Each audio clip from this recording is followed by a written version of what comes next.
જય શ્રી કૃષ્ણ। આજે બનાવીશું પાલકની દાળ, એકદમ ટેસ્ટી અને એકદમ હેલ્ધી। એના માટે આ રીતનું આપણે એકદમ ચીની પાલક સમારી દઈશું। હવે આને આપણે 2 થી 3 મિનિટ માટે આને ગરમ પાણીમાં ઉકાળી દઈશું। વધારે નહીં રાખવાની, આને ખાલી 2 થી 3 મિનિટ જ રાખવાની। હવે આને આપણે બહાર નીકાળી દઈશું। એક ચાળણીમાં આપણે ગળી લઈશું। હવે આપણે આ બંનેને સાઈડમાં મૂકી લઈશું અને 1 કપ લઈશું મગની દાળ, જેને આપણે 2-3 કલાક માટે પલાળી દીધી હતી, અને ચણાની દાળને 1 કલાક પહેલી પલાળી હતી। હવે આપણે કુકરમાં મગની દાળને લઈ લઈશું અને ચણાની દાળ હતી એને પણ આપણે કુકરમાં લઈ લેવાની। આ બંનેને આપણે મિક્સ કરી દેવાની।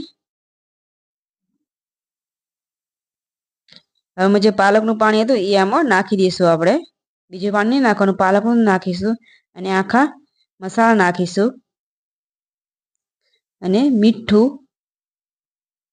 હળદર નાખી કુકર બંધ કરીને આપણે આની 3 સીટી વગાડી દઈશું। હવે દાળ આપણી બફાઈ ગઈ છે તો આને આપણે વઘારી દઈશું।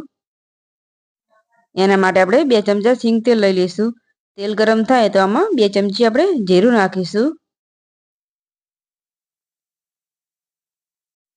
હવે નાખીશું એકદમ ઝીણું સમારેલું લસણ, આદુ અને લીલા મરચાં।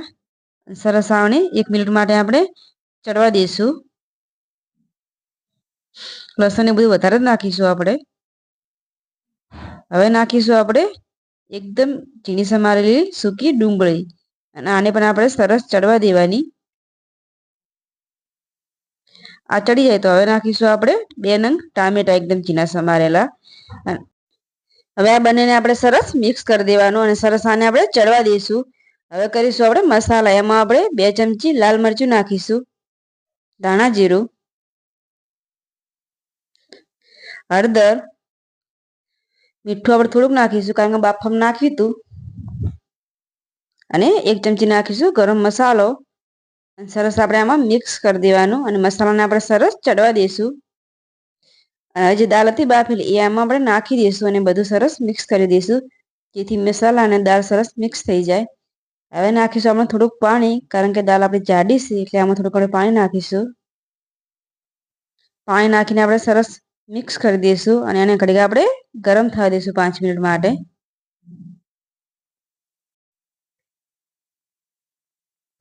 5 મિનિટ પછી આપણે જે બાફેલી પાલક હતી એ આમાં આપણે નાખી દેવાની અને બધું આપણે સરસ મિક્સ કરી દેવાનું, જેથી પાલક અને દાળ સરસ મિક્સ થઈ જાય। અને આને ઢાંકીને આપણે 5 મિનિટ થવા દઈશું।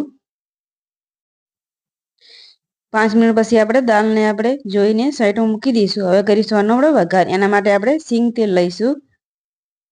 તેલ ગરમ થાય તો આમાં આપણે 1 ચમચી જીરું નાખીશું અને આદુ નાખીશું એકદમ આ રીતે ઊભી ચીર કરીને, અને હિંગ, લાલ મરચા, કસૂરી મેથી નાખીશું અને 1 ચમચીમાં નાખીશું આપણે ગેસ બંધ કરીને લાલ મરચું, અને વઘાર હતો જે દાળમાં આપણે નાખી દેવાનો અને બધું સરસ આપણે મિક્સ કરી દેવાનું।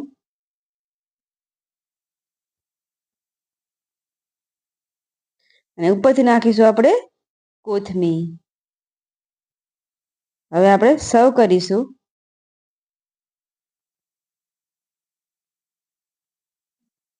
તૈયાર છે આપણી પાલકની દાળ।